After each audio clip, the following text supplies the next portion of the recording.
Visual management. Problems should be made visible in the Gemba. If an abnormality cannot be detected, nobody can manage the process. Thus, the first principle of visual management is to spotlight problems. When a hotel guest comes to the reception desk and asks for an aspirin or a list of good restaurants nearby, the hotel's inability to fulfill those needs constitutes an abnormality.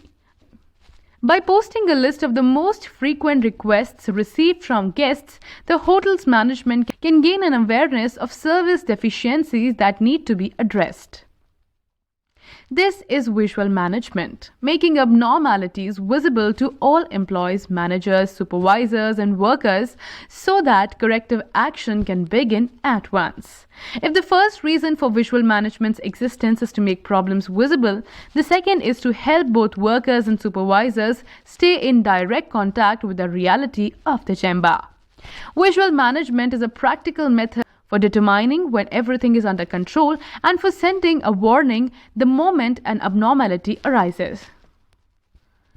When we take our customers on tours of Japanese factories, our hosts usually show us their display boards that allow everybody to see the production schedule and how the work is progressing. The formats are different for each plant.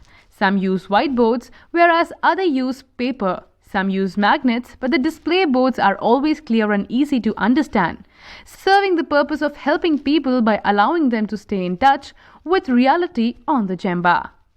It is important to never forget that visual tools have enormous power to drive improvement.